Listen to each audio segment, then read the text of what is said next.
बेबीसोबत पहिला गुढीपाडवा सेलिब्रेट करताय का?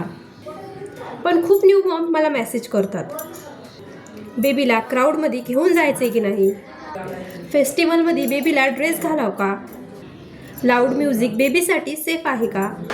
आजच्या व्हिडिओमध्ये मी तुम्हाला बेबीसोबत सेफ आणि स्पेशल गुढीपाडवा कसा सेलिब्रेट करायचा ते सगळं सांगणार आहे आणि तुमच्या सगळ्या क्वेरीज सॉल्व्ह करणार आहे.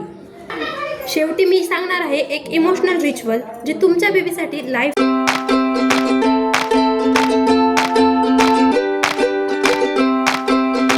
असणार आहे. गुढीपाडवा म्हणजे मराठी नवीन वर्षाचा पहिला दिवस असतो.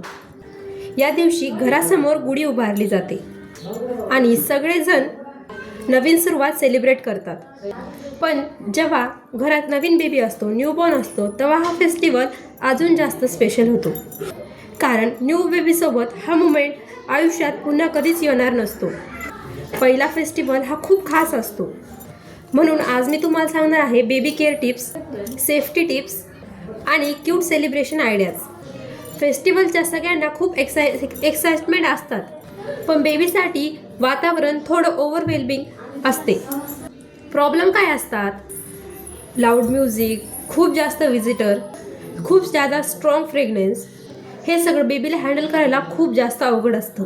बेबीचा इम्युनिटी सिस्टीम अजून कमजोर असतो. म्हणून हे टिप्स नक्की फॉलो करा. बेबीला क्लाइम रूममध्ये ठेवा. विजिटरला बेबीला जास्त हँडल करू देऊ नका. लाऊडपासून थोडं डिस्टन्स मेंटेन ठेवा. सिंपल रूल लक्षात ठेवा. फेस्टिवल एन्जॉय करा, पण बेबीचा रुटीन डिस्टर्ब होऊ देऊ नका. Baby outfit. प्रत्येक जणाला बेबीला क्यूट अँड ट्रेडिशनल ड्रेस घालायचा असतो. इंस्टाग्रामवरती पण क्यूट फोटो बघून टेम्पटेशन येतो, पण ही मिस्टेक जवळपास 90% न्यू मॉम करतात. खूप जास्त हेवी क्लॉथ घालणं, सिंथेटिक फायबर घालणं, टाईट ॲक्सेसरीज घालणं. तर मग काय करायचं? बेबीसाठी सेफ ऑप्शन कोणते? तर बेबीसाठी सॉफ्ट कॉटनचे क्लॉथ निवडा. एक लाईट ट्रेडिशनल ड्रेस निवडा. Traditional, comfortable, diaper friendly dress निवडा. फोटोसाठी थोडासा वेळ फॅन्सी ड्रेस चालेल, पण पूर्ण दिवस कम्फर्टेबल असण्यासाठी कॉटनच वापरा. फेस्टिवल फूड आणि सेफ्टी. फेस्टिवलमध्ये प्रत्येकाच्या घरी स्पेशल फूड बनत असतात. पुरणपोळी असो, श्रीखंड, स्वीट डिशेस. पण जर तुमचा बेबी 6 महिन्याच्या खालचा असेल तर त्याला काहीही न्यू देऊ नका. बेबीसाठी ब्रेस्ट मिल्क, फॉर्म्युला मिल्क हेच बेस्ट आहे. जर बेबी 6 महिन्यापेक्षा मोठा असेल तर स्मॉल टेस्ट दिला तरी चालेल. तर विजिटर कसे मॅनेजमेंट करायचे? फेस्टिवलला घरी खूप जास्त विजिटर येतात, पण बेबीसाठी ओव्हर इंटरॅक्शन स्ट्रेसफुल होऊ शकतो.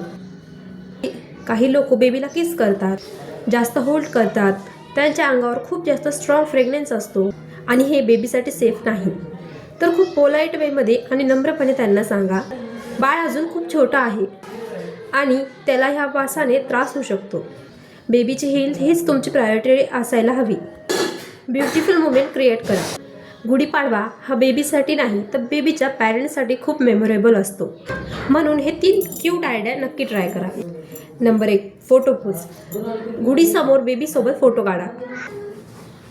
आयडिया नंबर 2, बेबीचा फेस्टिवलमध्ये व्हिडिओ रेकॉर्ड करा. Number 3, small family function celebrate करा. नंतर जेव्हा बेबी मोठा होईल तेव्हा हे मुमेंट बघून खूप जास्त इमोशनल वाटणार आहे. कारण बेबी तर काही दिवसांनी मोठा होतो, पण ह्या साऱ्या फोटोज आणि आठवणी ते कायम राहतो.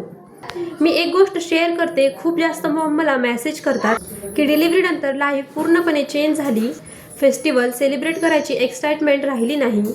पण एक ट्रूथ आहे, बेबीमुळे फेस्टिवल अजून जास्त स्पेशल नक्की होतो. कारण आता तुम्ही एक नवीन लाईफ एन्जॉय करताय. या गुढीपाडवाला एक स्पेशल रिच्युअल नक्की करा.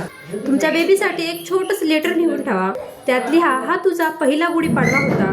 बेबी मोठा झाला की त्याला हे वाचून खूप जास्त इमोशनल फील होणार. जर तुम्ही न्यू मॉम असाल तर हे चॅनल तुमच्यासाठीच आहे. इथे तुम्हाला प्रेग्नन्सी टिप्स, न्यू मॉम